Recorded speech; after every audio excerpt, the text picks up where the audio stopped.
नमस्कार दोस्तों, मैं हूं चंदन कुमार। आप देख रहे हैं आकाशवाणी टीवी 9। बिहार में जितनी चर्चा विधानसभा चुनाव को लेकर है, उससे ज़्यादा चर्चा इस बात की है कि यहाँ के लोग वोट कैसे डालेंगे, क्योंकि वोट डालने में चुनाव आयोग के नए दिशा निर्देश के तहत काफ़ी मुश्किल और परेशानियां आ रही हैं। बिहार के तमाम गांवों में लोग चुनाव आयोग की ओर से मांगे गए डॉक्यूमेंट्स को बनवाने के लिए भाग दौड़ कर रहे हैं। राज्य में कुछ ही महीनों के भीतर विधानसभा चुनाव होने वाली है। चुनाव आयोग ने 25 जुलाई तक वोटर लिस्ट के वेरिफिकेशन का काम करने को कहा है। इसके लिए पूरे बिहार में जोर शोर से तैयारियां चल रही हैं। सबसे ज़्यादा परेशान वे लोग हैं जिनका नाम 2003 की वोटर लिस्ट में नहीं था। बिहार में ऐसे लोगों की संख्या 2,93,00,000 है। बताना जरूरी है कि चुनाव आयोग ने कहा है कि जरूरी 11 दस्तावेजों में से कोई एक उनके पास होना जरूरी है, तभी वो वोट डाल पाएंगे। विपक्ष ने कहा है कि बीजेपी के इशारे पर चुनाव आयोग बिहार के गरीब, दलित और पिछड़े वर्ग, वंचित समाज के लोगों को परेशान कर रही है। चुनाव आयोग ने कहा है कि एक्ट 1950 के मुताबिक मतदाता सूची तैयार करने की जिम्मेवारी इलेक्टोरल रजिस्ट्रेशन कमीशन चुनाव आयोग केवल दिशा निर्देश दे सकता है। इस एक्ट के मुताबिक अंतिम फैसला ईआरओ का होता है, जो उसे किसी शख्स का नाम वोटर लिस्ट में शामिल करने का आवेदन स्वीकार करना या नहीं करना होता है। कुल मिलाकर बात यह है कि बिहार के जिस तरह के सामाजिक आर्थिक हालात हैं, उसमें लोगों के लिए इन डॉक्यूमेंट्स में से किसी एक को जुटा पाना बड़ी मुश्किल होगी। आइए समझने की कोशिश करते हैं कि चुनाव आयोग ने जो दस्तावेज मांगे हैं वे क्या हैं और उनके बनवाने में लोगों को किस तरह की मुश्किलें सामने आ सकती हैं।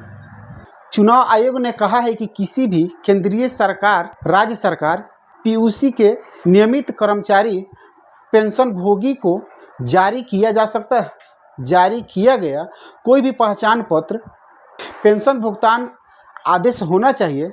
लेकिन बिहार जाति सर्वे 2022 के अनुसार केवल 20,49,000 लोग ही सरकारी सेवा में हैं। मतलब कुल आबादी का सिर्फ 1.57%। किसी प्राधिकरण द्वारा जारी किया गया बर्थ सर्टिफिकेट आमतौर पर लोकल रजिस्टर के द्वारा जारी किए जाते हैं। राज्य सरकार registration of birth and death RBD act 1969 के जरिए नियुक्त करती हैं। ग्रामीण इलाकों में यह काम पंचायत सचिव, ब्लॉक डेवलपमेंट अफसर और प्राइमरी हेल्थ सेंटर के मेडिकल अफसर करते हैं, जबकि शहर में यह काम म्युनिसिपल कॉरपोरेशन और परिषद के द्वारा किया जाता है। नियमों के मुताबिक बर्थ सर्टिफिकेट जारी करने में लगने वाला कुछ दिनों से लेकर काफ़ी लंबा भी हो सकता है। इस मामले में बिहार का रिकॉर्ड काफ़ी खराब है।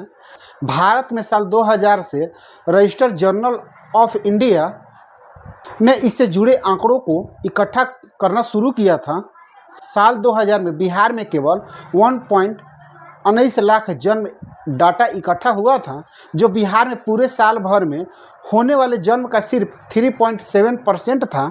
2007 में केवल 7.13 लाख जन्म का डाटा इकट्ठा हुआ था, जो उस साल होने वाले जन्म का अनुमत 1/4 था।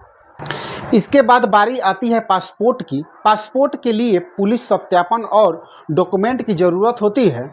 2023 तक बिहार में केवल 27.44 लाख वैध पासपोर्ट थे और यह बिहार की जनसंख्या का सिर्फ 2% था। बिहार राज्य बोर्ड आयोजित करता है कि बिहार जाति सर्वेक्षण 2022 के अनुसार राज्य में केवल 14.71 लोग कक्षा 10वीं पास हैं और उन्होंने ग्रेजुएशन किया है।